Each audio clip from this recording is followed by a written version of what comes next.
Ben, abrimos agora a quenda de preguntas.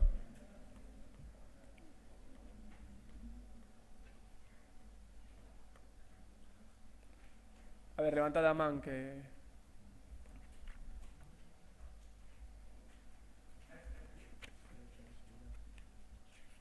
A ver, quen empeza? Veña.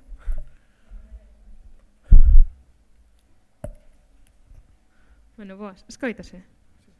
Vale, pois, a ver, eu, por exemplo, hai unha dúbida en outras comunidades autónomas, por exemplo, en Cataluña, o sea, outras con idioma propio, claro, na universidade teñen, pois, na mesma materia varias aulas diferentes, pois, por exemplo, 4 ou 5 con diferentes horarios, al mellor a metade, un porcentaxe dase na súa lingua propia, pois o catalán, e outro porcentaxe pois en castelán.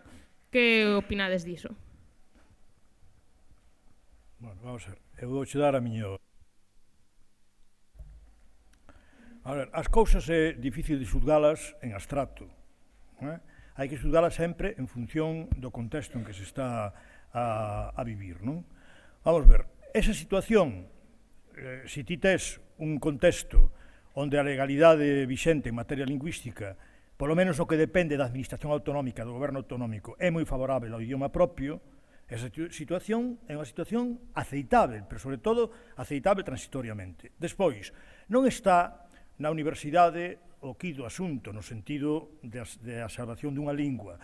Se ti vas a unha universidade e nesa universidade, pois imagínate, hai un proceso tendencial a que a maioría das clases se den no idioma do país, eso é aceptável. Se depois hai outras que se dan, ou algunha que se dá en castelán ou en inglés e tal, bueno, eso é secundario. O problema é inserir eso no conxunto do proceso global da sociedade. Entón, claro, a mí eso, visto desde a órbita galega, pois pareceme un éxito, en realidade, co que hai aquí, entendes? Claro. Ahora, ese é o meu modelo. Home, eu non iría por esa vía, pero esa vía é inevitável como vía transitoria. O sea, que esa situación que ti estás describindo como vía transitoria é inevitável. E incluso nunha posición final pode ser aceptável se a sociedade maioritariamente está instalada no idioma propio do país. A mí non me preocupa nada.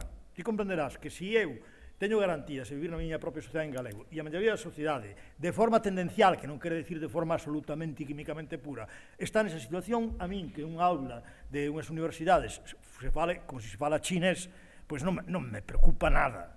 Nada de nada, entendes? Porque eso sí que, bueno, pois mira, aí podes deixar un nivel simple ou de capacidade do profesor ou de simplemente de complemento porque se pode justificar de moitas maneiras. Entón, en abstracto, eu non o xulgaría. É igual que a outros niveis do ensino, vamos ver. Non é igual que se diga, mire, a partir deste curso vaise practicar realmente o 50% do ensino en galego, pero ademais deso vamos preparar ao profesorado, vamos poñer as escolas de magisterio de tal maneira que ninguén acabe sin ser competente en lingua galega, as facultades de letras e de ciencias, ninguén que se vaya a dedicar ao ensino vai sair de aí sin unha conciencia clara de o que significa o problema do idioma, con os conhecimentos históricos. Me dan todo isto, eu digo, eu acepto 50%, mañá mesmo. Entendes? O problema non é tanto ni siquiera as porcentaxes como a orientación que levan as cousas. E claro, o problema é que en Galiza non hai orientación a favor. É ni siquiera respeitar a lei, o sea, é deixar todo nunha especie de marasmo que indica que a administración o que non quere é que haxa progreso de ningún tipo, que se vayan derramando as cousas. E iso é o que non se pode tolerar. O que non se pode tolerar. E a diferencia deses gobernos con este é que este é increíble porque é a primeira vez que hai gobernos autonómicos que teñen unha cultura propia que se dedican a proxectar a zunia interno-externa contra o de dentro. E iso é terrible. Iso é impensable en Cataluña. Pero impensable en Cataluña goberne quen goberne. E máis, eu penso que creo que hasta o propio Partido Popular en Cataluña vixes como ten medo a entrar en esa melé. Os que son dali. E non é porque en Cataluña hai cantidade de xente que non quere o catalán, de verdade, non xente autóctona. Hai cantidad de inmigrantes que pasan de todo. O cal tamén vos demostramos unha cousa, que en Cataluña é fácil vivir en español. É facilísimo. Veide a Barcelona, os señores dos taxis que vos collen falan a maioría en español e a máis vociferan e se poñen a parir a Generalitat e a lo que chaman inmersión lingüística e nas cantas cosas máis. Eles non teñen problema, van aos xuzgados, atenden tal, van ao Corte Inglés, non que queren. E depois que en un comercio pequeno o señor lle fala catalán, pois se queren van, se non van a outro. E ademais, pasivamente, a maioría dos que están ali coñóceno, pero non están integrados lingüísticamente. Cal é a diferencia con Galiza? Que o poder político catalán non utiliza as institucións para ir en contra do catalán. Todo o contrario, utilizas para beneficiar o máis posible. Incluso sin atender a eses casos particulares no que teñen de mala intención. Cando van en plan de mala intención. Non os atenden. Pero non quere decir que a vida social en Cataluña, nas grandes cidades, bueno, en Barcelona, escoitades máis español que catalán. Bastante máis. O sea, que eso, ahora, claro, non ensino non. Por que? Porque no ensino sí que hai unha política lingüística favorável, efectivamente, á integración, pero os nenos no patio falan español e non pasa nada, tranquilamente, como é normal, non? Claro, pero eso que vai axudando a que todos os nenos do patio que falan en castelán, todos saiban catalán. E depois, cando van a buscar un traballo, se lle exixen catalán, eles os primeiros. Como en Euskadi moitos pais son favorables a que os nenos vayan ao ensino bilingüe, ninguén vai a unilingüe con euskera como asignatura, ninguén, prácticamente moi pouca xente. A maioría van a bilingüe. Por que? Dicen, home, se o meu fillo quere un posto de traballo depois na administración vasca, mellor que o saiba que non. Igual que están máis dispostos a poñerlle un nome vasco a súa filla, ainda sendo españolistas activos, vos dades conta. Depois son anti, son a mellor do PP, do PSOE, do que queiran, pero en eso teñen máis tal. Entón, claro, o problema galego é que desde dentro, e na institución de autogoberno máximo, cando non tiñamos nada, se fa unha cousa deste tipo.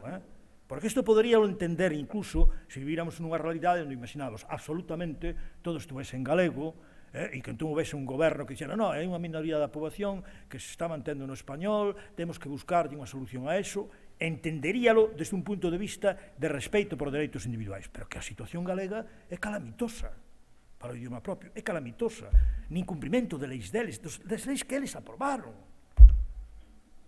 Entón, bueno, é con isto que che quero dicir é que as cousas que xuzgalas na tendencia e no contexto, en abstracto é moi difícil.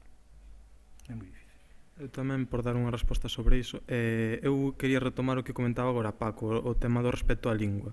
Evidentemente, é o que dicía Paco, o tema de que o PP non se quere meter, por exemplo, en Cataluña, directamente neses fregados lingüísticos. Unha, porque sabe que non lle interese, tamén porque é unha posición bastante abretemada. Ademais, se vos xulgades, a posición que ten aquí o PSDG non é a mesma que ten o PSC sobre o catalán en Cataluña, por exemplo. Por iso, está anos luz. O que hai que facer tamén é inserir as cousas no seu contexto. Concordo con Paco, para min é un modelo que para min aquí sería a transición cara ao modelo que eu optaría, mas evidentemente a universidade non ten que ser o motor de normalización, ten que ser un de tantos. O que a universidade é un espello, é un reflexo tamén da propia sociedade. Entón, o que hai que facer, dicía Paco, desa orientación dos contidos, mas tamén iso ten que vir detrás dunha concienciación tamén da propia sociedade, dos propios estudantes, tamén de toda a xente que compón a sociedade, porque, insisto, a universidade vai ser o espello tamén da propia sociedade. Que pasa en Galiza? Visibilízase tamén dentro da propia universidade un conflito, onde tamén se nos estranxeiriza, que falaba Paco antes da estranxeirización,